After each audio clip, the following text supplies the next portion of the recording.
Hey, everybody. Hope you're having a great day today. On today's show, we are very lucky to have an amazing guest with us, Ms. Debz Shakti.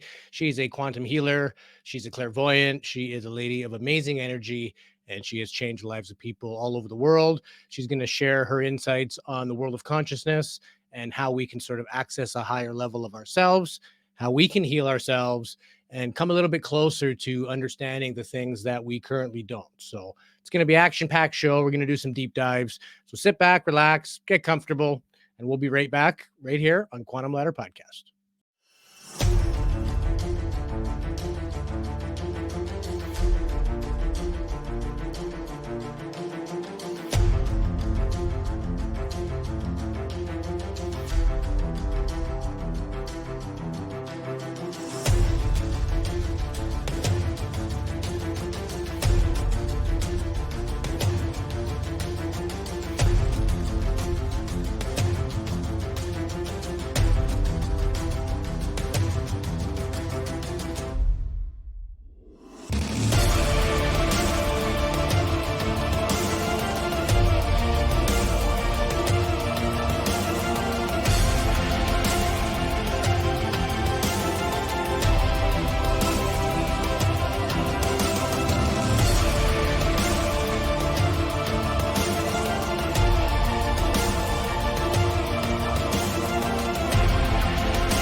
Welcome back to Quantum Ladder Podcast. My name is Louis Borges. Joining me on today's episode, my good friend and co-host, Marquise Williams. How are you, buddy?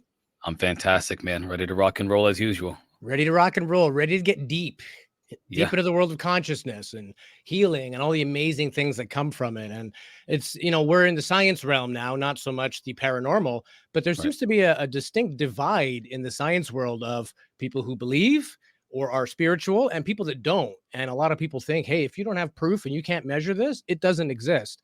We beg to differ. And our guest today is somebody who would probably make you think differently after hearing her speak. Our guest today is Debz Shakti. She is a quantum healer. She's also the co-producer of the Alien Abduction Answers movie with John Yost. I've spoken with her about a year ago and was just blown away by her talents and just her overall energy. So we're super happy to have her on the show today. Warm welcome, Ms. Debz Shakti. Thanks, guys. I'm so honored to be here. Thank you so much. Excited. Yeah, thank you. It's our pleasure. Definitely our pleasure. Your reputation precedes yourself. We put a picture of the upcoming episode on Facebook last night, and I think we had 80 people overnight in the morning. It's like, what? Yeah. What did I get? Wow, what happened? A picture, but a lot of people are anticipating this episode, and we're happy to have you. For anyone who's not familiar with you or your work, maybe tell us a bit about yourself and what got you into this line of work that you're doing now. Okay. Well, I work in the realm of quantum consciousness, which is everything. I just work with everything. I believe all things are conscious. And but I'm split right down the middle between being a very spiritually aligned,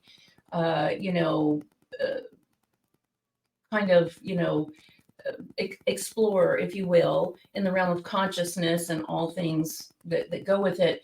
And science. I've always been a big science geek since I was a little child. But to be fair, I came in like this. I came in being able to perceive, manipulate, interact with all forms of consciousness and energy. I thought everybody worked that way, lived that way.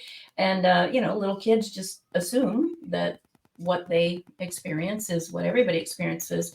And it became very blatantly clear that wasn't the case in my life. But I've, from earliest memory, have had contact with, extraterrestrial beings, with, anything that you would call like interdimensionals. Some people call angels, things that don't even have physical form. I've always been very psychic, telepathic. I call it telepathic because it comes with feeling, not just words. And then also the ability to use energy and kind of move it a little bit or guide the person who is feeling ill, for instance, to work with their own energy and balance it out and feel better. So I've, as I came up in the world and realized that I wasn't supposed to talk about certain things in school, especially it was a parochial school, it was very conservative. I kind of kept quiet about it, but I just still had all of these experiences, and I was very curious, a very curious person. My first word was why, by the way. So my poor parents. Love that. But I quickly realized that there are ways to amplify or control or be able to emphasize some of these gifts with certain practices. I grew up during the hippie revolution, and George Harrison was one of my heroes. I thought he was amazing. And when they started working, with transcendental meditation and yoga and all of that, I was all about it. And as soon as I started getting interested in it, bam, life came along and gave me the experience of meeting an old, well, to me, a 13-year-old, he seemed old, an old yogi who, weirdly enough, was living in a little studio apartment in Memphis, Tennessee, right across the river from this little town in Arkansas that I was living in at the time. My dad was in the military and then the Justice Department, and we moved around a lot. But I met this little yogi, and he just kind of like galvanized me to want to learn. He somehow he got it through to me that he could explain some of this stuff, how it worked. So I became a yogi at that time, and then he tricked me into becoming a yoga teacher about 2 years later by faking sick. And I was very shy and didn't want to ever do that. I never saw myself doing that, but he tricked me into it, and I loved him. So I started teaching. And then it kind of took off from there. You learn yoga, you learn breath work, mantra, sound technology, using your body, and it balances your energies. It balances the energy field that is your template to your physical body so that you can perceive more and you can utilize that energy better. So that just kind of took off, in my teen years. And then I was very, very interested in the mind and in the brain, the human brain. So studied, basic psychology and things like that. And then went to university and started studying clinical psychology with the major focus on hypnotherapy and biofeedback. And that's where I learned hypnotherapy from the top school at the time. It was an award-winning school for that, with the world's most renowned hypnotherapist at the time leading it. And so I was very fortunate. I just kind of found my way in there by hook or crook and learned the clinical.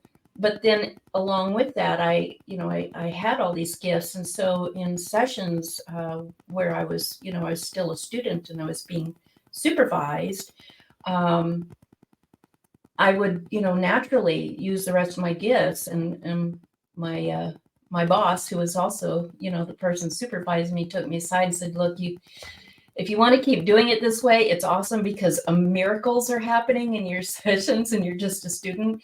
But once you graduate, you won't be able to be accredited in the APA because they're not going to let you do that. You have to follow a certain structure.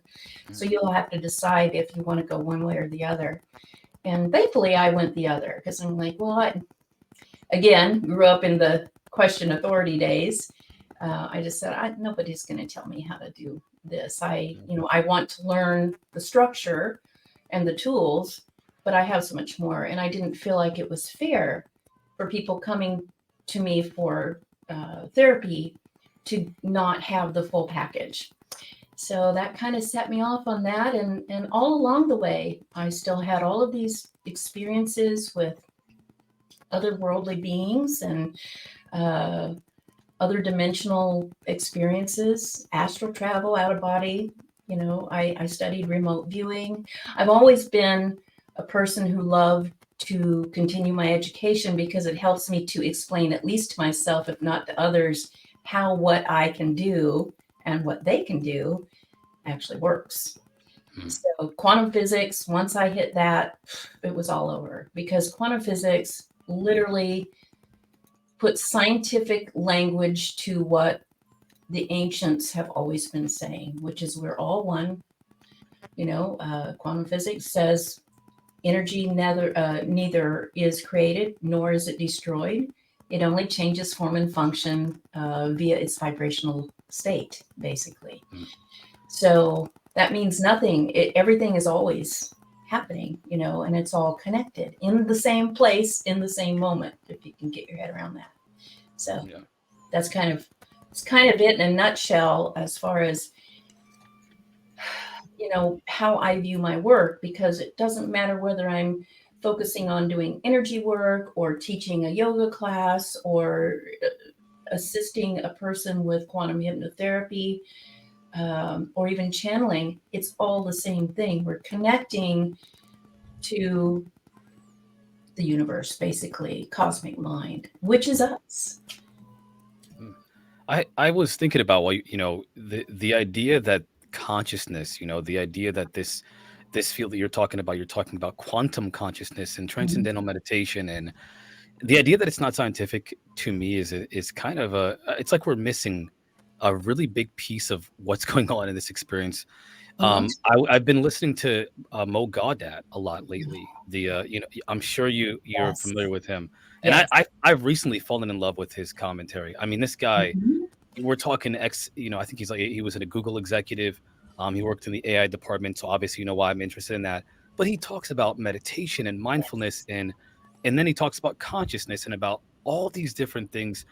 He mentioned in a podcast where he was asked about how much we know about the physical world. And we study, these biologists or geneticists will study DNA, and they say we know 3% of the human genome or DNA. And we're like, well, now we got it all figured out. There's 97% that we don't know.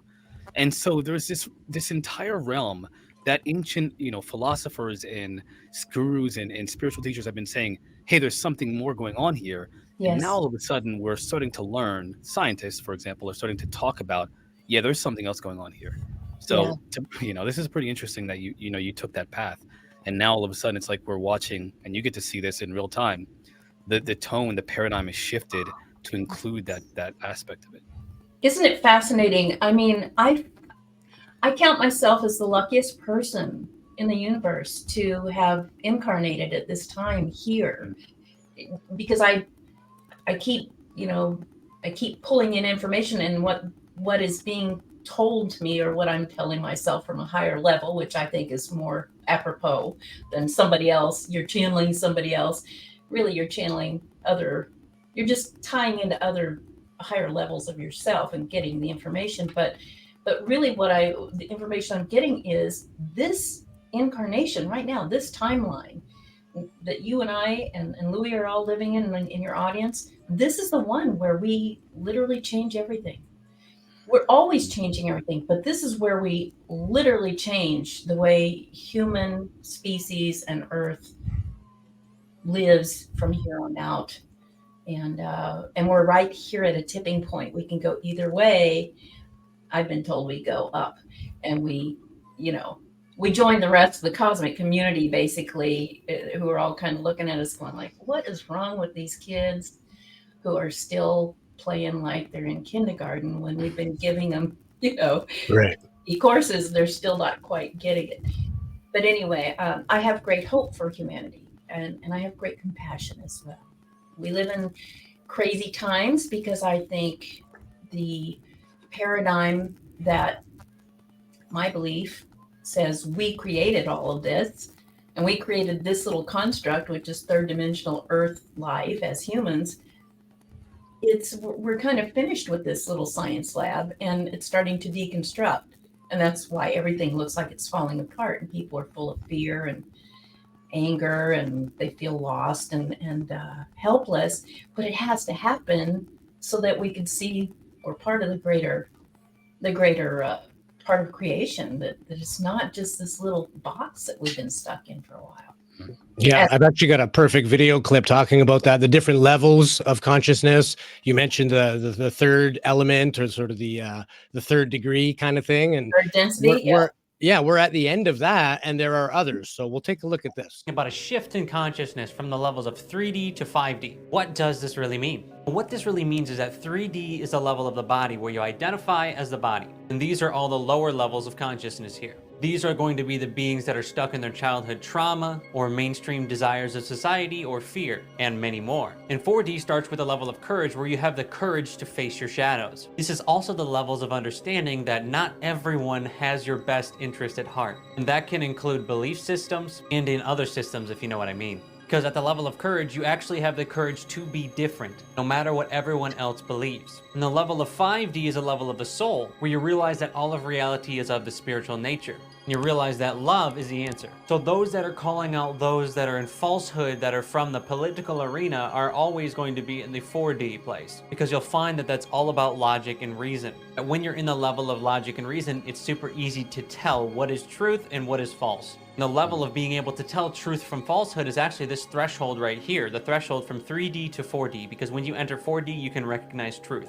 So 4D pulls up 3D to a higher level of consciousness by doing many things, from showing them why it's logical to heal themselves, to face their shadows, or to have the courage to, or to have the neutrality to face their emotions and feel them instead of bypass them, and so on. 5D gives 4D something to fight for, which is love itself. So at a collective level, this is why every level of consciousness matters. 5D is not better than 4D, it's just different. Because we need those people in 4D to stand up to the darkness. Just because somebody is not focused on the spiritual nature of reality, if they're having the courage to stand up to whatever system is oppressing them, we need that. This is all going to be dependent on where the soul's level is at before incarnation. Because a soul might have actually been from the 5th density and came and reincarnated into the 3rd density realm in order to help humanity and already have learned all of these lessons. So then they're choosing to focus on the 5D frequencies because possibly they've remembered what their mission was before they came into this planet.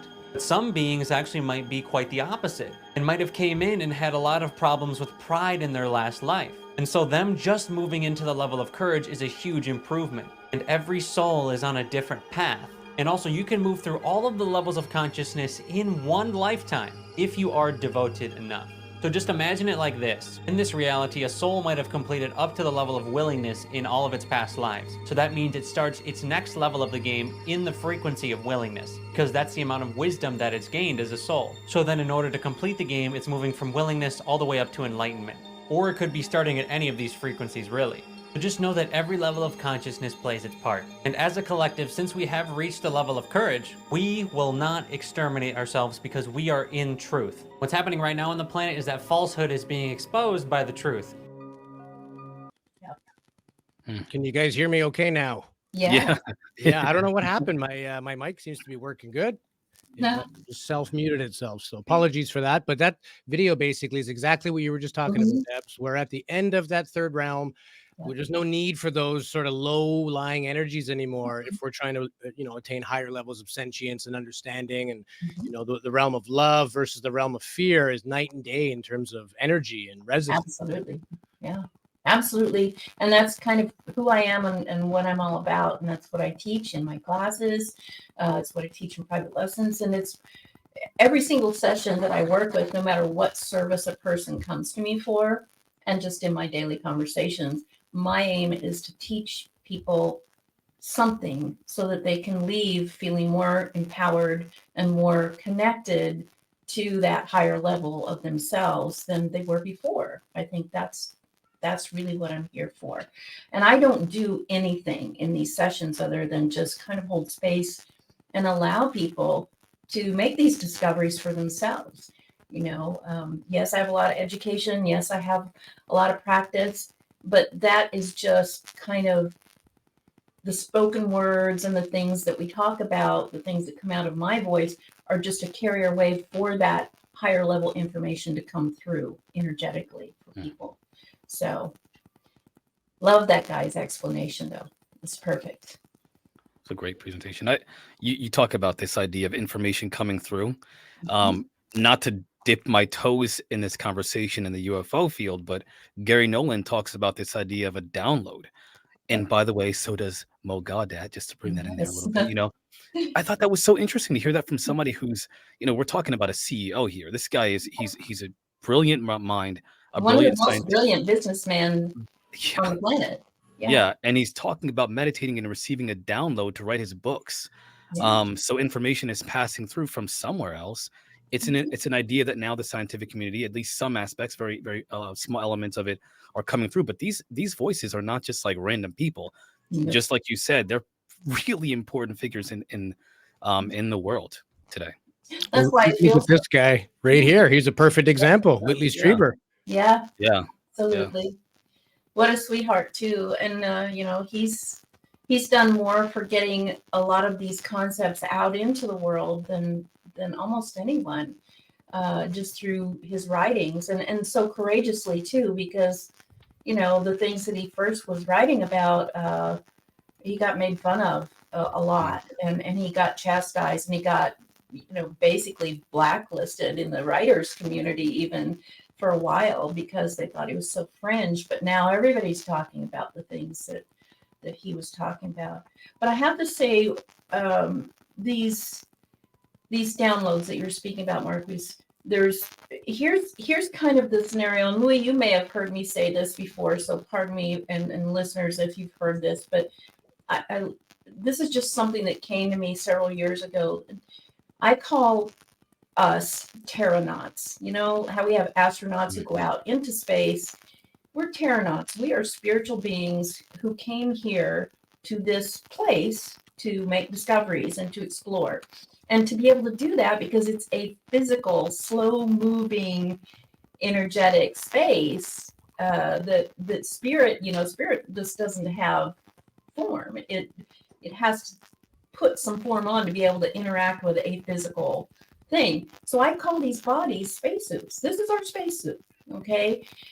And the onboard operating system is the brain, okay? And the software is consciousness. However, because this is such a rudimentary, small, slow-moving, kind of clunky, apparatus that we're moving around in, kind of like our first astronauts were in those big clunky suits. It didn't work that great, but thankfully they worked. We have just so much space in that operating system for information. So it's kind of like a flash drive, okay? The brain is like a flash drive, and everything else that we are, which is everything, is like the cloud. That's where all information lives. It's in the cloud, right? If we're using the computer language. So how do we access the cloud, which is also us, with our little bit of software? We do it with certain practices, and there are thousands of practices. It's not just one. Some people do it with transcendental meditation. Some people do it with breath work. Some people do it with ecstatic dance. Some people do it by being an artist and creating art or music.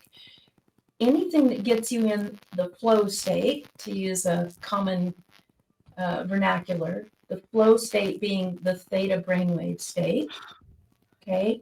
Anything that gets you there helps you to access the cloud easily. And then you have to be intelligent enough and with enough, education or experience, or carry around enough information within that little hard drive up here, the little flash drive, to know what search engine to use and what search words to use to access it. Okay, so it is a constant learning process, but we all have access to the cloud. Most people have been raised to believe this is all there is, and this is them, and it's not. This is a spacesuit. We take it off when we're finished with this experiment, and we go back up and, join the cloud. But the key to all this is the Google, if you will, or whatever search engine you like, is your pineal gland. It's a tiny little pea-sized gland up in the center top of your brain. It is filled with thousands of microscopic crystals. And when you do certain practices, like some of the ones I teach in my classes and in my sessions, when you do certain practices, you get into a state of vibration physically. You're using your breath, you're using your muscles, you're using your voice, and all of those crystals start to vibrate at the same rate of oscillation at some point. If you can get there by doing some of this stuff, there's a coherency, and then guess what happens? It creates the piezoelectric effect. It's the same thing that runs the first radios that ever were made. It runs all of your computer systems. It runs your smartwatch. It runs your sound equipment, everything. It runs the biggest satellite array, and it runs everything electronic. It is our cosmic satellite dish. It is a giant radio transceiver in our heads. Every one of us has it. Most of us don't know it's there. Most of us don't understand what it's for. It does have physical things that it does. It creates hormonal effects and things for the body. But for the most part, it is what the yogis and the mystics call the third eye. Not to get too woo-woo on you, but it is how we connect with cosmic consciousness or our greater selves. And it's really simple to do. Once you know how to do it, it becomes more powerful every time you do it. So that also is kind of my work, is to teach people how to do this, and that they actually can do this. Anybody can do it. And we've got some pictures of your work. These are, I think, some mock-ups because for privacy reasons, they're not actual. And you mentioned that nobody is allowed in during these sessions, which I think is proper as well, too. You're trying to build a certain level of energy and sort of acceptance. You don't need cameras and that type of thing. But just to illustrate to people what you do, this is an example of one of your sessions. Maybe you can talk us through it. Yeah, this actually was at our last big retreat up at a place called Big Arbor Vita in Wisconsin, northern Wisconsin, actually pretty close to Canada. And it's a gorgeous place out in the middle of the big woods by Crystal Lake. And this was the one we call our contact and consciousness modalities tour. We were doing things like CE5, which for some of your listeners may not know what that is, but it's close encounters of the fifth kind, or human initiated ET contact, where we do certain practices out in a remote location under the stars and literally make contact with extraterrestrial or other types of interdimensional beings. We practiced Kundalini yoga and breathwork, meditation practices. I did group. What you're seeing here is a group, what I call a quantum immersion. It's a group form of quantum hypnosis. And we also had, for the first time this year, we're always looking at different types of making contact with non-local consciousness. So we actually had 2 physical mediums there, which was really fringe. And they came and did seance. And wow, did we have some crazy experiences with that too. But what you're seeing there are people who are deep in the trance state. And once they're in that trance state, the theta state, they're able to access all of that cloud.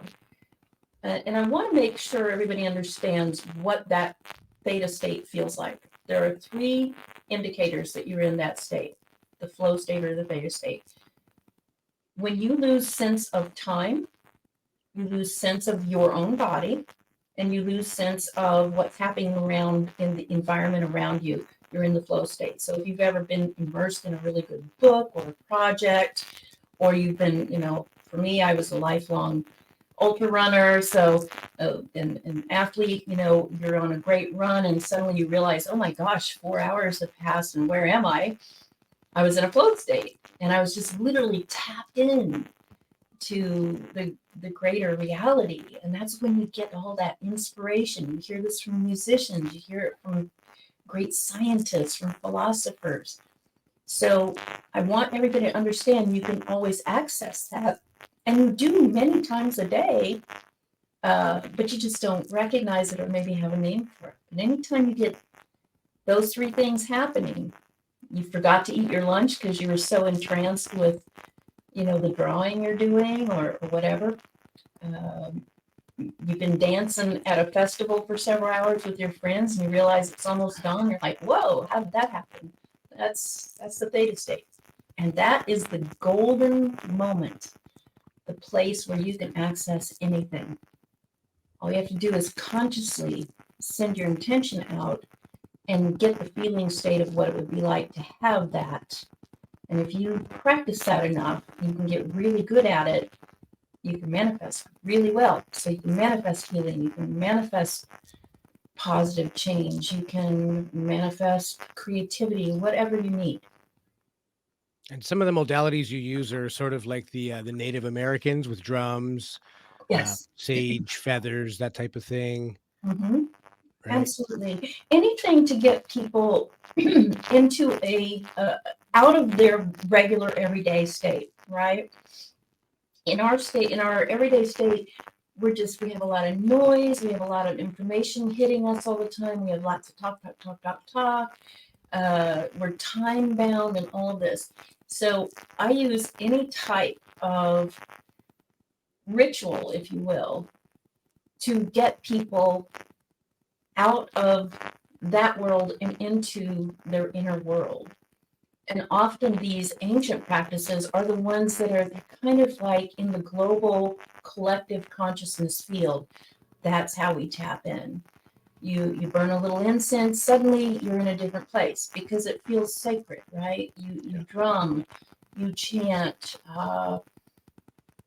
you smudge, things like that. It's like, I don't know if either of you ever practiced martial arts or yoga, but if you go in, I'm a martial artist too, well, retired, but you don't just go in there in your street clothes and walk in there on the mat with your shoes into the dojo. It's respect, right? You put on your uniform, you're clean, you get a clean mind, you go in, you bow, and it's a totally different energy, right? Before you practice. The same with yoga. You go into wherever you're practicing yoga and you step on the mat. We call it getting on the mat. The minute you step on the mat, you're in a different world. So that's what these things that you see in those pictures I'm doing. They don't really, well, maybe they do things, but because they do help you feel the energy in a different way. They help you pay attention to the energy, where you don't have all of that. It turns the volume down on the outside. It's making me think that's I got so many thoughts. I can't think of her name at the moment, but she's been working with a bunch of academics on this thing that you're talking about now. The idea of, well, I guess connecting, right? Of connecting, of accessing information, of and as you mentioned, this ritualistic nature of how we are. When you do this, when you have a ritual, a practice like that, that devotion, it does something to you. There's something about it that's important. And she says, even if you don't, I'll think of her name eventually and then I'll say it. But she says, even if you don't believe in a God, you should have some kind of spiritual practice, because there's something that's very beneficial to the human psyche for doing those kinds of spiritual and ritualistic practices. Just whatever they may be.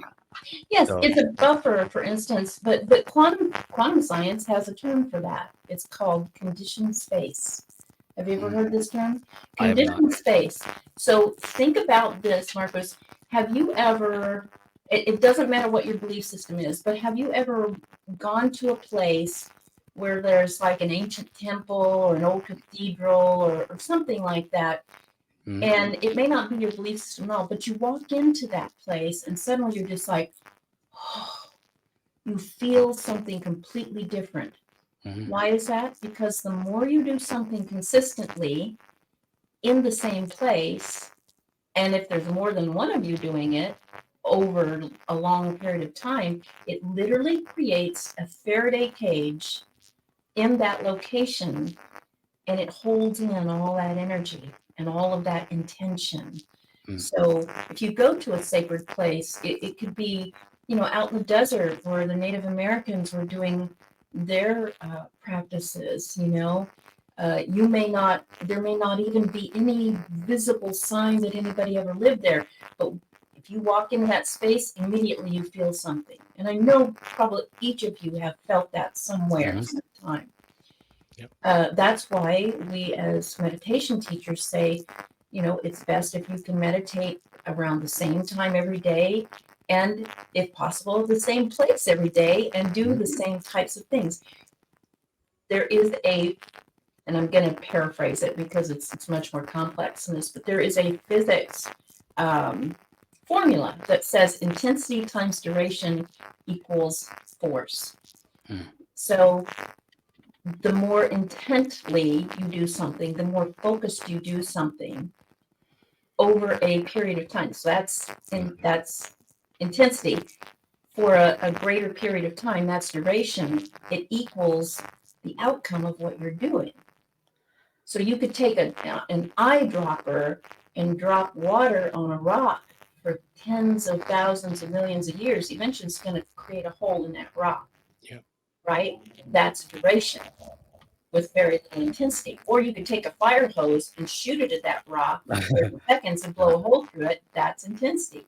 You put those two things together, you have an unstoppable force. And that's what's created in a conditioned space. So what people are trying to do now is kind of what do we call it? Retrofit or back engineer what all the ancient practices have been doing with drumming, chanting, dancing. Think of Native American who do like the ghost dance for days and days and days, or the Watusi who do that special dance, or the Dogons. Why are they doing that? Well, number one, it's part of their spiritual practice. Number two, when you put that much effort, especially when you're doing physical effort and lots of breathing, and you wear the body out, suddenly the mind is clear and you have direct access. And there's some physiological reasons for that too. So some of the practices that I teach people in my practice help them to create that piezo effect in the pineal gland, but it also stimulates the pineal gland, which secretes a visionary hormone called DMT. Did you know you actually make DMT in your own brain? And that's why when you meditate, sometimes you have real visions. Spirit molecule, right? It's Isn't the that what they spirit call it? molecule. Yeah. It's like drinking ayahuasca or taking psilocybin mushrooms or LSD or whatever. But it is created in the most perfect package, in the most perfect dose for you, always. So why not? And you feel great, and you get all of these insights that you would never have just walking around in your everyday world talking to everybody. Yeah. It's almost like trying to listen to Beethoven with Metallica and full blast. One is going to drown out the other. Which is a bad matchup now that I think about it. Yeah, we could do a remix of that. No problem. Yeah. Before we go to break, I want to ask you real quick about where hypnotherapy sort of lies within your work. Sort of, we've been talking about how we can all access consciousness realm, but is it sort of for real deep traumas or for sort of forgotten memories, i.e. the abduction experience and things like that? Where does hypnotherapy play into all this? All over the place. Hypnotherapy is nothing more. You all go into a hypnotic state hundreds of times a day without knowing it often. It's just, again, it's that focused flow state, but it's in increments, right? Tiny increments that you may not notice.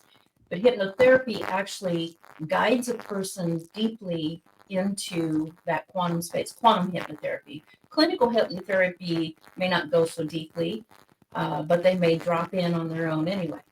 But the way I do it is I get them into that space where they are absent, and we do these practices before we go in. That's mandatory in my sessions. You have to do some of this stuff with me, and you have to practice it before the sessions for a little bit of time to get good at it. Then we do it, then we go in. And when you do, you access the quantum field, which holds all information. And you can go anywhere at any time and access anything because it's all you. And what people finally realize when they come out of the session, if they don't remember it, I always provide a recording anyway so that they can hear what's coming out of their mouths because they're flabbergasted that they're speaking about maybe technical things they don't know anything about or spiritual things they never were, that they didn't care about at all. And suddenly they have all of this access to wisdom, and it's quite amazing. But that's where it comes from. That it really, it is just a way to get people to relax enough to go deep enough into the field to let go enough to trust, and then they have free will to go wherever they want and pick up whatever they need. And it's always, we always just give a suggestion. You're going to go to the most appropriate place and time, if you will, the most appropriate location in non-local consciousness, and you're going to access the information you need for what you came here for today. And it always happens. It's amazing. And because it happens, then healing happens if they need healing. Right. So it's Yeah, good almost for like anything. you let your guard down, and then the things that you're subconsciously blocking can now enter into your life and do the work they need to do, right? Absolutely. Or that maybe someone else has blocked for you. I'm starting to get a lot, believe it or not, I'm getting a lot, and I can't say a whole lot here.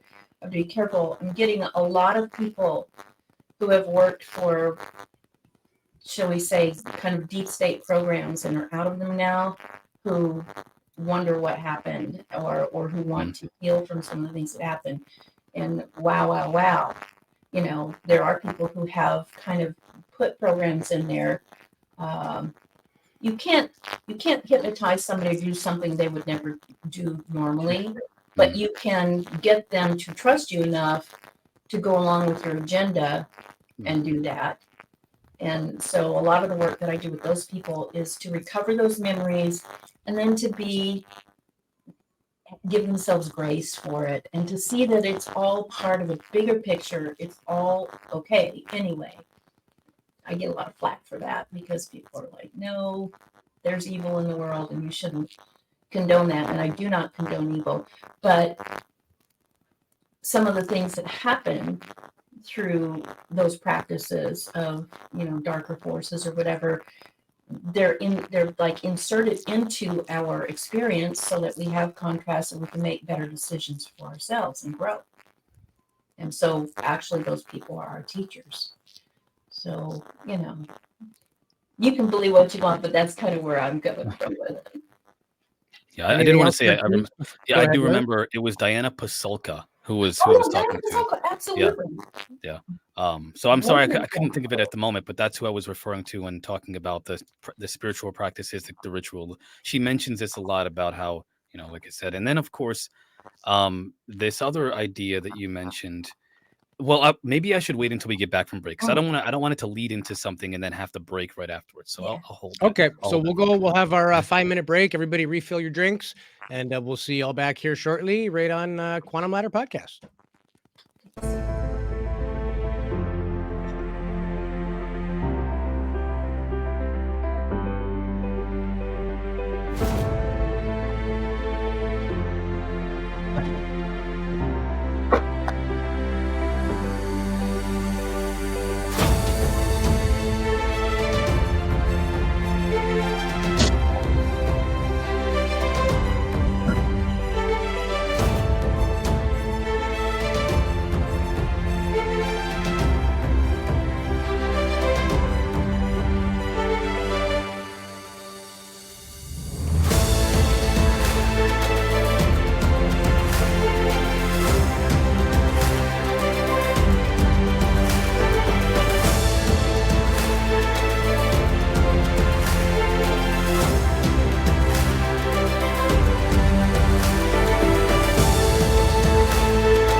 Oh, we are back with the second half of Quantum Ladder Podcast. Joining us today is the lovely and amazing Debz Shakti. There's been some static in your mic, but I'm convinced it's not your hookups. I know you checked all your wires. I think it's your energy. I know some people go into rooms, and the lights flicker. I actually think it is your energy that the electronics are picking up because you've double checked all your hookups. Yeah. It's not that. It happens. I apologize. I try to buffer as much as I can, but often when I do these global online broadcasts where we get hundreds, sometimes thousands of people on at a time, and the energy gets real high. Wow. Sometimes it just blinks out. Yeah. And it'll come back on, or the lights will start. It's kind of crazy, but That's a Well, I would sign tell that you- this is legit stuff, not made up, Yeah. right? oh yeah. I would tell you to turn down your awesome, but I don't think you can do that. So Oh, no. Y'all are just off the charts. We love doing this, and I think Yeah. it shows in the recordings too, right? We're not doing this for money. There's no commercials in our shows. We're not selling coffee or baseball caps. This is to inspire and inform, enlighten people, and that's what we're here to do. So before the break, Marquise, you had something on your mind. Let's start you off Well, with that. Yeah. yeah. Well, to start off with, to be honest, it is selfish because I do this because it's cathartic, right? I have to. If I don't do this, I would go crazy because there's so many things in my head and no one to talk to about it. So in a sense, this is kind of selfish, This is but yes, therapy. yeah, this is definitely therapy for me. But I wanted to say, and it's more of something that I wanted to get your perspective on versus a question, because you were talking about the flow state, and I've read a bunch of books. One of them was Atomic Habits by James Clear. Another one. Do you like that? Okay, so that's a great one. Yeah. I read Robert Greene's Mastery, which is one of my favorite books of all time because it kind of gives me an idea of my thing is, and I do have a condition, by the way, a psychological condition that it makes me very effective when it comes to communicating and in terms of learning things, but ineffective in terms of my everyday life. Right. so Utilizing. I know. It's So- hard, isn't it? it's a double-edged sword, but reading those books, thinking back to what I learned from them and listening to what you're saying now, there is a theme, a consistent theme among pretty much everybody that talks about these kinds of things. And it's this idea that there is a state of mind that we're all looking for. Everyone's looking for a state of mind that is in terms of the flow or focus, that is what is Buddhists call it? They call it, it's a Zen. Samadhi. Zen, Yeah. right? Or whatever the likeness of Zen would be. Yes. What do you think? I mean, I guess I'm going to turn this into a question. How do people attain this feeling of, and I hope you can understand my translation here, of Zen, where everything you do in life, no matter what, washing the dishes, walking down the street, walking your dog, sitting and just being present. How do we attain that feeling of flow? Well, two things. Number one, I truly believe practice. Okay. Consistency. Condition your space. Number two is just to trust. If you trust that everything is happening for a good reason, and I know it's really hard to accept in this culture in this day, but if you are indeed everyone and everything, and these are all just facets on a big jewel, and each facet is you looking at it from a different point of perspective, and you're looking at all the other facets thinking they're other people.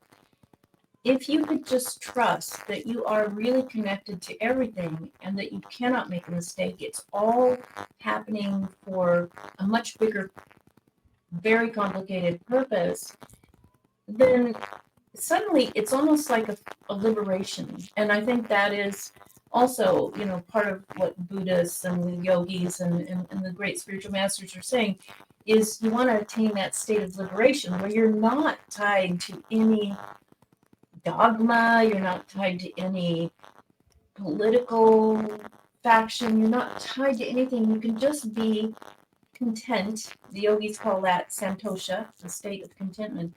You can be content washing the dishes or walking a dog, or digging a ditch to help your neighbor not get drowned in an oncoming hurricane, when the floodwaters come. You know, we can face difficult things if we can remain in that neutral kind of, it's a choice. You have to make a choice to decide to allow yourself to do this and not get pulled all these different directions.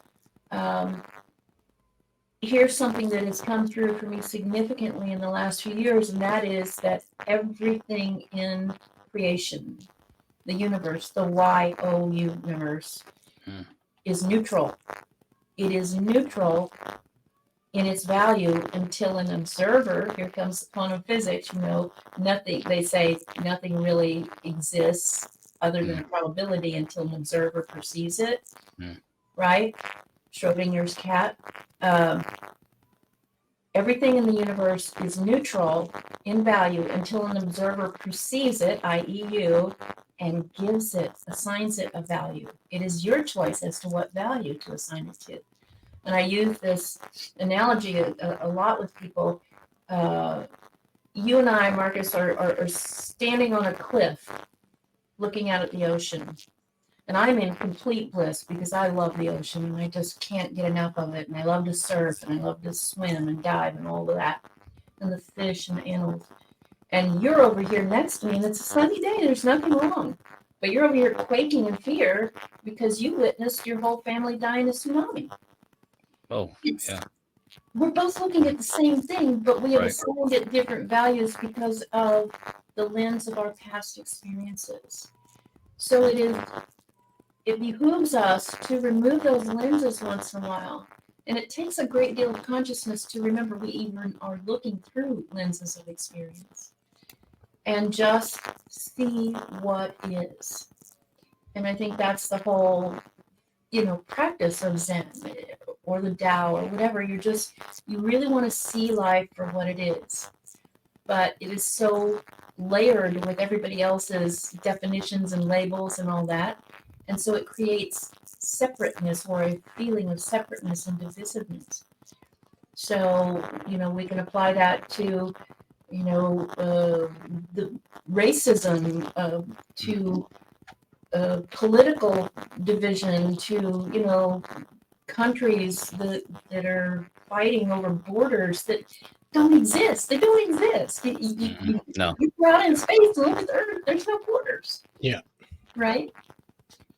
So I don't know if that answered your question, but to be able to attain that state, I call it that little drop of nectar. Every once in a while. It lasts you a long time. The quickest, most effective way I know to do that is to choose to practice whatever discipline, you know, appeals to you the most, whatever feels the most pleasing to you that you will actually do, maybe even for 1 to 3 minutes a day, every day. And if you can get your mind quiet enough, that little drop of nectar seeps in and suddenly you see the world clearly, you see everything clearly, even just for a split second, and the veil has been turned back. It might come right back in, but you know it's there. You can't turn the light on in a dark room full of stuff and then turn it back off and not know that there's stuff in there after that. You can't. Awareness. Yes. Awareness and letting go, right? Let go. Okay. It's all about trust. You know, some of the level of beings that I channel are called the teachers and the star teachers. They don't even have a name. I had to ask them to give us a name because people were asking who's talking for you. You know, when I was doing group sessions and stuff, and they said, well, you call us the star teachers or the teachers, but we're just you on a different frequency, having evolved past duality, label making, and divisiveness and karmic patterning and all that. We're up here, you're right here. We're just slightly above you, but we're you. If you want to get your mind around it in a different way, if you want to think about time, they're us in the future. But really, they're us on a different layer of frequency. And what they say is that you always have access to be able to do that. but you have to find a way to consistently shut down the monkey mind, even for a few moments, and just take a breath. You know? So in my classes, I run an online school called the Quantum Dojo, but it's kind of on hiatus now. Since the movie hit, it's just been nuts, and I haven't been able to keep up with it. But in some of those classes, I talk about training the puppy. You know, you get a rambunctious little puppy, and it's fun and it's cute, but it's all over the place. And after about 3 hours of nipping at your feet and tearing up your couch and all that, you're like, oh, I guess I have a responsibility to train this puppy. Well, the best way to train a puppy is to give it playtime that is functional, that teaches it boundaries, right? So, and also that wears it out. So you want to wear that puppy out by training it over and over again with repetition and reward. And once it gets tired, then you put it in its little kennel, give it its toys, its water, its bone, whatever, put a blanket over it so that it will go to sleep. It's tired, it's worn itself out, it goes to sleep, and you can go off and do what it is you really need to do. Eventually, the puppy becomes so conditioned to that, your mind, that it will go into the kennel, your left brain, what we're talking about, and now the analytical controlling part of your brain, the monkey mind. It'll go into the kennel and take a nap so that you can explore the rest of the universe, which is really your birthright. Yeah. There's nothing wrong with the puppy. You just need to learn how to train it right. Yeah, we don't come into this world with instructions on how to do this stuff, right? And it's through, repetition, discipline, all the, self-restraint, boundaries, all those things. The same things you would do to a puppy, we have to do to ourselves to eliminate those layers of noise and all the rest. And you mentioned the fact that, consciousness is one. It is not separate from you. And I've got a little video here talking about how consciousness potentially never dies because it's external from the body. It is not limited to those same flesh and blood, conditions that living a physical experience would present. So take a look at this. There's a theory in quantum physics that proposes we might be immortal. It's called the quantum immortality theory, and it suggests that our consciousness can never truly disappear. Even after death, it will continue to exist in parallel universes. The theory is based on the observer effect, which states that the act of observing something can change its outcome. This implies that our consciousness can have a direct impact on the universe and the events that take place within it. While the idea of quantum immortality may seem far-fetched, it's a fascinating concept that challenges our understanding of life and death and raises new questions about the nature of the universe and the role of consciousness within it. And that's basically what you were just saying previous to that. A lot of the same stuff, right? You cannot escape it. We are one. And this is the experience we think we are living is not really the experience. The observer is creating the experience. All of our realities we are creating by assigning purpose to those. Exactly. We assign values. Maybe you guys remember seeing, I can't remember which sequel it was of The Matrix, where he meets the architect, where Neo meets the architect. He goes into this room, and there's this, old, kind of nerdy old man in front of all these TV monitors, right? And it's showing Neo in all these different things, and he's got a remote control. So you are the architect. You are also Neo. You are the star of every program in this infinite theater of TV monitors. And attached to each one of them is an archaic old tool called a DVD player. And in that DVD player is the movie of one of your, if you want to call them parallel lives, I call them alternate realities or other frequencies. And again, nothing exists other than a probability until you observe it and perceive it. Okay, so they're all on pause except for the one you're focusing on, which is like right now. It's the one that we're talking about, this one, the three of us. We're interacting in one movie. But maybe I get tired of talking to you guys, so I just hit pause and I go here and hit play on this one, and on this one, I'm, in another dimension, and I'm a floating rock or something, and I'm having all kinds of adventures. and I'm really wise, and so it depends on, I mean, you exist in infinite universes, really, in infinite versions. And here's the kicker. Every time you make a choice between two or more things, you create more versions and universes because they split off. They don't go anywhere. You created them. The you that chose to eat a Twinkie instead of an apple here is eating the Twinkie, but the other you is over here eating an apple, and eventually might still be really similar in your lives, but eventually eating that apple changes your whole life down the road and changes everything around it. So it is a completely different universe. So why do I bring this up? Because I want people to know that they are infinite and that they are infinitely faceted, and they have a choice as to who they play in the role in the movie. And if you don't like this movie, there are practices you can do to lift your energy enough where you are perceiving and focusing on a completely different one, or one that is more preferred and pleasing. And if you sustain that focus long enough, you've hit play, and this one goes on pause. It doesn't go anywhere. And you can always revisit it, which is kind of like what we do when we travel in quantum hypnotherapy. But they all exist and they're all you, and you have access to them. I got it. You just presented one of my favorite moments of talking to somebody on stream. I love when people bring up movie references and nobody ever does it usually. So thank you for bringing up that. It was The Matrix 2. And when you said that, I thought about two things. One is you got to see the movie Everything Everywhere All at Once. Have you seen it already? One of my favorite movies of all time. Was so it's so spot on.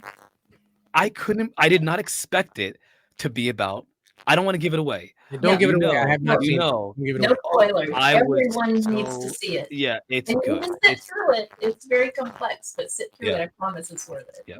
And now the fact that, so we're not bringing this up arbitrarily. Like there is a reason why, especially given your presence here and your conversation, what you're talking about, it is absolutely relevant that everybody listening watches that movie. ASAP. That's all I want. I can't give it away. I don't want to give it away, because if I say one word, it'll give it away. Yeah, you'll love it so much because you will recognize things that have happened to you in your life that are similar to what's going on in that movie, and it will finally make sense to you, and you won't be so lost. I think that's kind of the devastating sadness of the culture that we're in right now. People feel disempowered, they feel lost, they feel helpless, and it's absolutely a lie, and it's an illusion, but it's falling apart. And I'm not going to say anything else. Watch that movie. Watch it. I want to ask you, how do you navigate criticism? I mean, obviously you believe in this wholeheartedly. You see the results. The people that have been in your session see personal results. But again, a lot of people in the science community, if you can't measure it, it doesn't exist. End of story. So how do you navigate that criticism? And what would you say to people that say, this is a bunch of made up stuff? Because there's no data. In our opinion, there's no data yet necessarily that they can't quantify. But I mean, physics and metaphysics both exist. So that which we know and that which we can't see, both are equally relevant. But I'm curious as to your how I deal with it is, number one, it's taken me 67 years to get here, and I'm still scratching the surface, but I sustain it longer periods of time. I have learned to practice being a neutral observer and not take anything personally, because really people don't see you for who you are. They see you for who they are, and so I have great compassion for people. Now, if they want to stand there and bash me in the face, then we have to deal with some. What's not that martial arts, right? Martial arts. Now the hints of non-harming. So I probably practice Aikido on them, use their emotion and get them out of the way, and so I don't harm them or myself. But so that's the first thing, is to be the neutral observer, not take anything personally, because obviously you have triggered a recognition of something in that person with what you have done, for good or for ill. And I think it's always for good. I don't think there is any ill. I think it's just we don't have the the grand vision to see all of it at once. But then the second thing is to oh gosh, I lost my train of thought there. It was about can you reframe the question again, Louis? The skepticism, people that try to throw stones at it and say there's nothing to this. Oh, yes. Okay. So you can't measure, for instance, remember the little video you played earlier with 3D, 4D, 5D? You cannot measure 5D phenomena with 3D tools. It's too rudimentary. It's not vibrating high enough to be able to even capture the data. Are we getting there? Yes, because why? Because as a group, as a planet, as a species, we've hit critical mass where enough people are starting to wake up to there has to be something a little bit more than this. You know, they're at least suspecting. And they're starting to question and do these practices or explore. There's enough people doing that now that the vibrational state of our planet and our collective species has risen just incrementally enough that our scope of perception has widened enough and we're able to perceive more. Why do you think there are way more people seeing what you would call UFOs or spirits or channeling all of a sudden? Everybody's channeling. It's not made up. That is, people have broadened the scope of their perception, albeit some of them unwittingly. They don't know consciously that they have.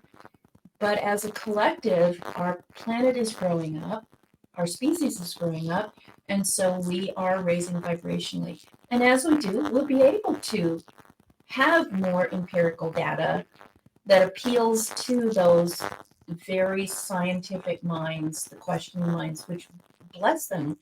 I am a scientist too. I love science. I want our tools to get better. I want our measuring devices to get better, and they are. So that's why I tell people, like, we just aren't there yet. But if you can hang in there, you're going to see some proof very soon. And the way to have proof is to have a direct experience. So why don't you try a few of these practices and just give it a go for about a week or a month and see if you don't start to get some answers for yourself. Don't listen to me. Try listen it. for yourself. Yeah. Direct experience is always the best teacher. Yeah, I was thinking about you always this conversation. I mean, there were so many moments where I have a lot of thoughts. I'm going to try to compact them in appropriately here. I was thinking as you were talking about this idea of non-attachment. That's the first thing that came to my mind earlier. That's the first word I thought of because Yes. you were talking about not being so invested in every single thing that happens and don't take it personally. And you mentioned earlier about perspective, about how you view things. You can choose that. Two people looking at the same thing can feel differently. But with this element of non-attachment, which has been talked about by Eastern philosophy forever, you can experience something different and have more choices about how you feel about something, right? It gives you choice, agency, as they say. And then the other thing that I was thinking about is this idea of a shift where there seems to be a global shift. There's something changing about the nature of our perception of reality and what's out there. And although we can't use with the instruments we have today, perceive and measure and document some of these things, there is data, and there is an effect that we can observe, which is why scientists are talking about this stuff now. They're really talking about more and more about, even though we don't know what it is, just like dark matter, we observe the effect of these things. So, we know black holes exist, but we can't really prove how they exist yet. We're getting really close, but we don't know what they are or what they're for. I have my personal thoughts about that. I think that's just how, we have black holes in every one of the atoms in every one of our cells.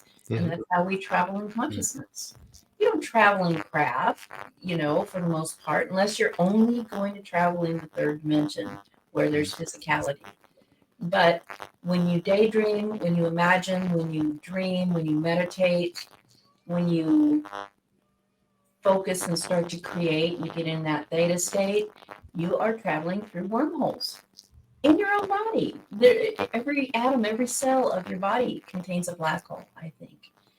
And the ones out in space are just a reflection of the ones in our inner universe.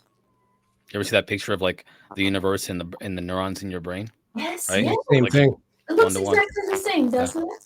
Yeah. And your thumbprint looks exactly like the rings of an ancient tree when it's Yeah. Right.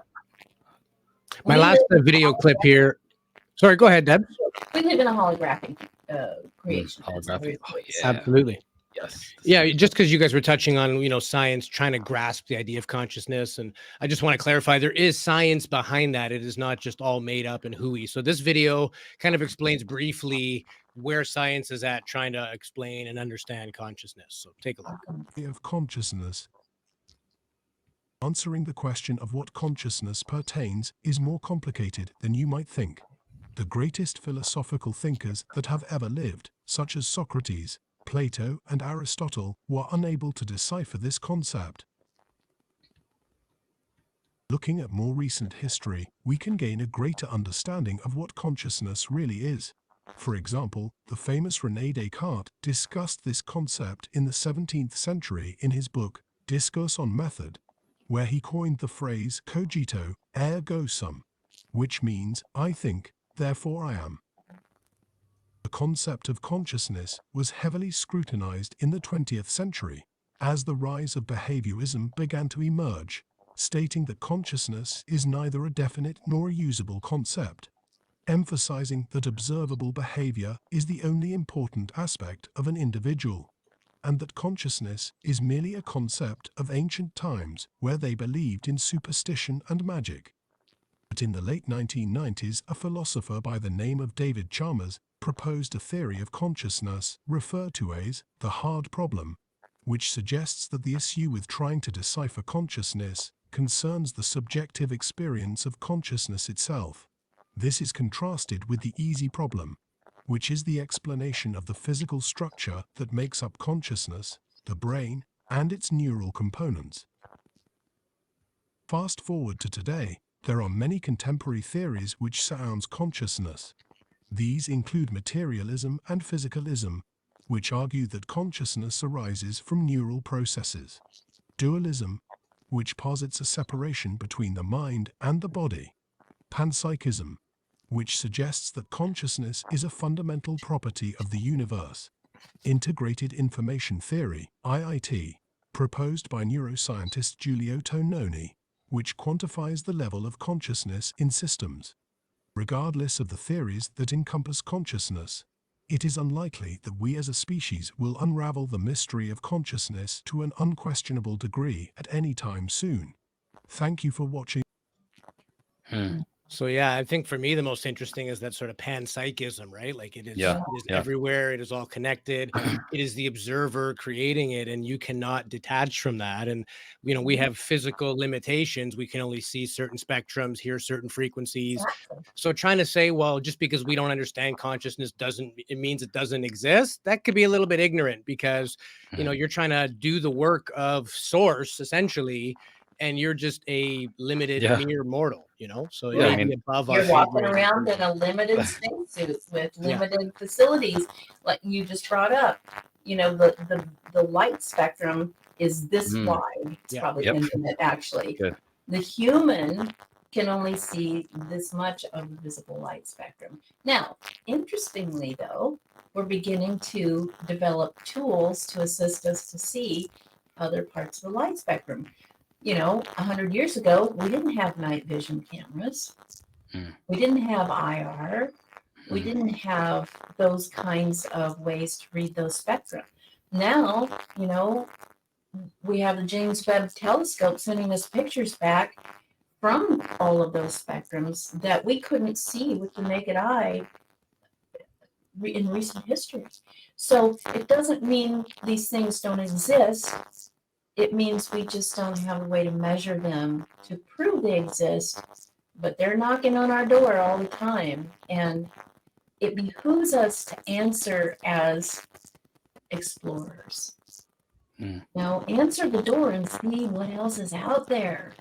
And every time you do, the construct of this rudimentary science lab starts to dissolve away to the point where you realize there is no science lab anyway. It was just something you built in your mind, and Yeah. you had some experiences and learned, but there's so much more to go explore. And it's fun and it's awesome and it's the best. So I choose that. I choose that. What do you got, Marquise? Any final thoughts before we I want to get into Deb's movie, but I want to give you the final chance if you got any questions still on your list. No, I don't want to. I tend to actually, just to be clear, I develop a lot of my questions during the conversation because I don't want to prepare something too much and then say something spontaneous comes up, like what you mentioned so many things, and I'm like, oh my gosh, this is, you know. So I do have something to ask you about what you've said recently, in terms of the idea of the visual spectrum of light, the hubris of humanity, to think that we know that there's nothing else going on. I don't know what it is, what the FPS, the frames per second that our eyes have that we can perceive, but you mentioned this technology that we are developing with infrared and so forth. Now, where we're perceiving a different spectrum of light and everything. Now we're also perceiving things that are happening so quickly, all around us all the time. By the way, cameras that are these massive camera systems and sensor systems that are picking up things that are happening milliseconds that we're not, right? It's almost like these things, they exist not only what you say at a higher frequency, but this frequency is also faster. Yeah. Right? It is. Help me make sense of that a little bit. In fact, you hit the nail on the head. It's existing right here where you are always, in one spot. In what we call the singularity. We are everything that is in creation exists in the singularity, but within different layers of frequency. The higher the layer of frequency, there is no good or bad or dark or light or anything really. That's just labels that we give to the neutral value of life. But the higher up in frequency you go, the higher the vibrational oscillation rate of, let's just talk about physical matter right now. Things that we couldn't measure 10 years ago, now we're starting to see, like at CERN. You can literally photograph the atoms smashing together. Yeah. How fast is that? Right? World, right? But the reason is because we are starting, because we're questioning, because we do things like more consciously express gratitude, or we're more of service to others, or we do things that raise our own vibrational frequency even slightly. Once you do that, you're able to perceive that frequency.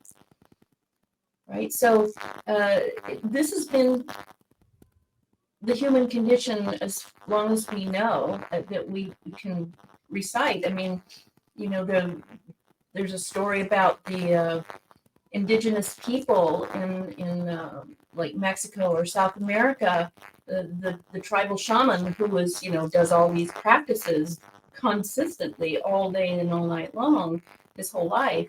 He's in a different frequency. So he goes out to the cliff, and for days on end, he sees something way out there on the ocean, and he says, look, there's a ship out there. Well, the other tribal people, they're not in his frequency because, they kind of let him do the work and bring it to them. They're still very intelligent and have great gifts, but they don't see anything. And in fact, he keeps warning them, there's a ship coming. There's people from another part of the world coming. Prepare. They don't see them till they're literally on the beach attacking them. Because that's the frequency that they can perceive in. That's where they're oscillating at in their vibrational state. It doesn't mean the ship didn't exist. It just means that they couldn't perceive it. So that's where we are now. We're starting in our physical reality to vibrate at a high enough rate where we can open up our telescope a little bit more. We're getting to that fourth and fifth dimension. Exactly. Yeah. Awesome. And I want to mention your movie that you co-produced. That's how I first came to know of you and our good friend, John Yost. The film was called Alien Abduction Answers. And this is you and the big guy himself. Amazing.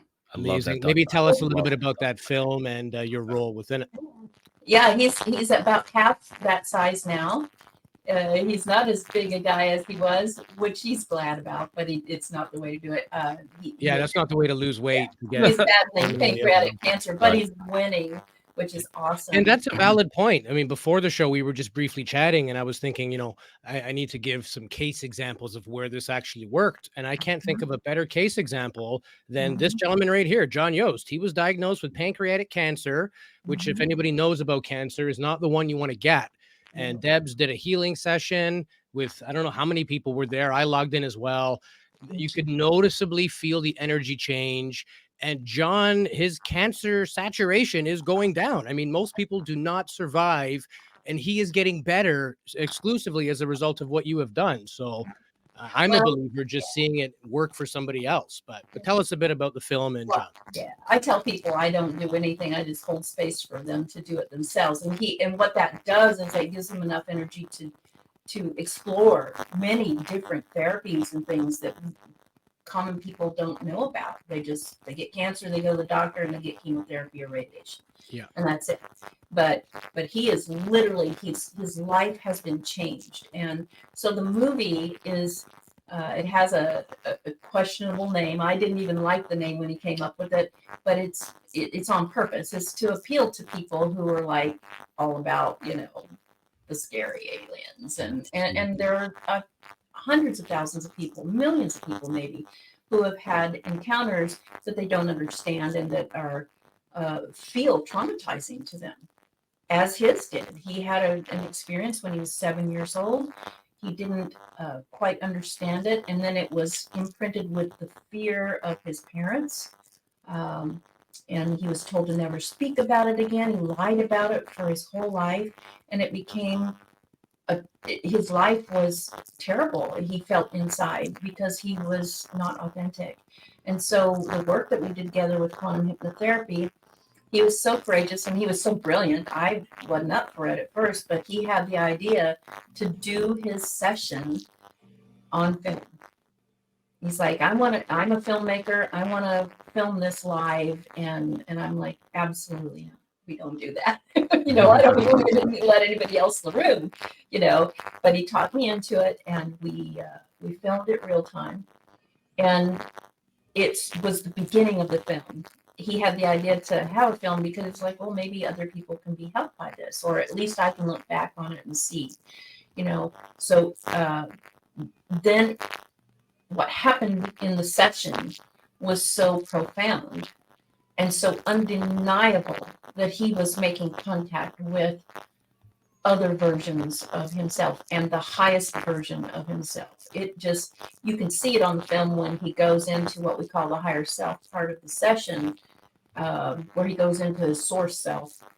He's sitting there on a couch and he's in trance. His eyes are closed and he's talking like a little 7-year-old boy and going through his experience. And finally we kind of transition, and I asked to speak to his higher self, and instantly the body gets real big and sits up tall, and then his eyes open and he speaks in third person about himself and gives forth all of this wisdom and explanation about what it was and about what this is all about, what contact and the abduction scenario is all about. It's really a call to action for people to save their planet and start to come together and be unified. It's incredible. So huge healing during the session for him personally, but afterwards he's like, oh my gosh, there's so much more to this than I thought. Do you think any of your other clients would like to come on? And I said, I don't know, they're pretty private, but we did. We got a lot of my clients. Everybody I think in the movie, other than Whitley Strieber, are my clients.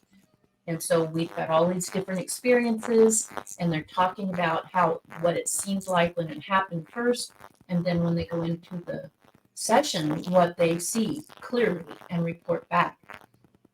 And this is my life over and over again. I get people who have these horrible experiences and they come out of it going, wow, my brain translated that in a really weird way. It was nothing. Yeah. Or are these the folks here? Yep, there they are. Those are all of the experiencers. they're all my chosen family, by the way. I love each and every one of them, and we're very close. In fact, most of them were at that retreat that we showed that picture of. Yeah, right here. Yeah, they're in that room lying down. So, but the movie has had a profound effect on people. We were very careful from start to finish, and still are, about the energy that we are in before we do anything with the movie. Before even the person making the little, the lettering or anything, you had to be in a very positive, very high vibe state, not angry or fearful or anything. And so there's all this beautiful energy in this movie. It's literally, again, it's like a carrier wave for this deeper information, and it's waking people up, and people are just constantly in contact with us about this. There are two others coming. It's a trilogy, actually. It's a building up of the information, but it is on hold because he is, he's taken a sidestep to having a direct experience of having this devastating type of cancer, which I'm sure is a call to action for him to use his creative forces to maybe make a film that busts the lid off of the illusion of our healthcare system here. Yeah. So. Yeah. And the film is called Alien Abduction Answers. I've personally seen it. I highly recommend it. I don't often recommend films because they're so subjective, but this film is so well done. I think it would change your life, even if you're not a believer of the sort of abduction experiences. Give it a watch with an open mind. I think, it would change your mind. And Debz, I wanted to ask, if people want to learn more about you, follow your work, contact you, where can they get a hold of you and learn more about your projects? Sure. You can get a hold of me by just typing in the name Debz Shakti anywhere, DEBZ SHAKTI. My website is debzshakti.com. My YouTube channel is Debz Shakti. All my social media platforms are Debz Shakti, so you can just do that. Or you can just go to the website and be directed to any of these things. My phone number's out there, my email's out there. I love to hear from people. I love to help people. And it's my jam. So thank you for letting me come on and gab with you for a while, and don't really remember what I said, but I hope it was a word. It was great. It was yeah, amazing. I'm sure we'll do this again because we can't really encompass this topic in an hour and a half episode, but it's a good introduction to people that maybe are very science or analytical minded. It's okay to go to that spiritual realm. Let some of that go and just try to learn more about yourself, not in a find God kind of way, just how about a find you kind of way. Yeah. Treat yourself as that God, and you'd be amazed what comes out of that. Exactly. I don't think it's a choice between science and spirituality, if you will. I don't think it's a this or that. I think it is both and. I think it's both and so even the abduction experience or close encounter experience, just to take that as a one little demonstration, it's mainly symbolic from your higher versions of the self to start looking at other things and not get stuck in one rut. When you get stuck in a rut and just like this with blinders on, you don't grow very much. And I think you don't have very much fun either. That's well it. said. Any closing thoughts, Marquise, before we go? Yeah, I mean, I will say you mentioned about how this is a science thing as well, and this is for you.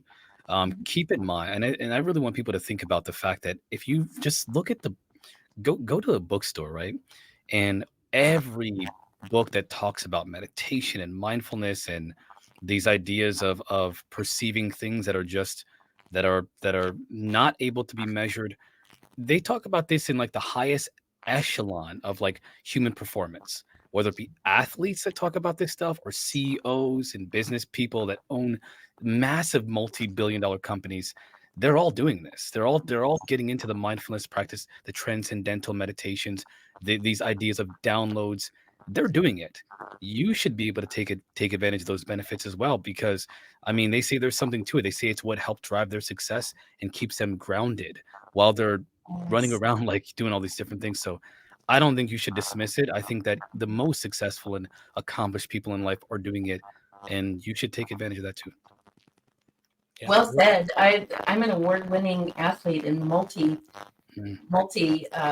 athletic pursuits in my life, and I'm 5 feet tall. I'm a woman. I should not have been able to do some of the things I've done, but it's these practices that have given me the edge. The Because edge. you start to believe that you really do have more than what is, presented to you in the physical. And indeed, that edge isn't physical at all. It's energy. And so when you have that energy, you can do anything you want. You are, and you won't make a mistake. You are infinitely and unlimited in your scope of being. And that's my main message to people. Beautiful. Amazing. Well, thank you again so much, Debz, for taking some time out of your day to chat with us. We'd love to have you back again. And everybody check out debzshakti.com. She is one of our favorite people in the world. And that about brings today's show to a close. So on behalf of Marquise Williams, Debz Shakti, and myself, Louis Borges, we want to thank you all for joining us today. We wish you good health. Take care of each other. And bye for now.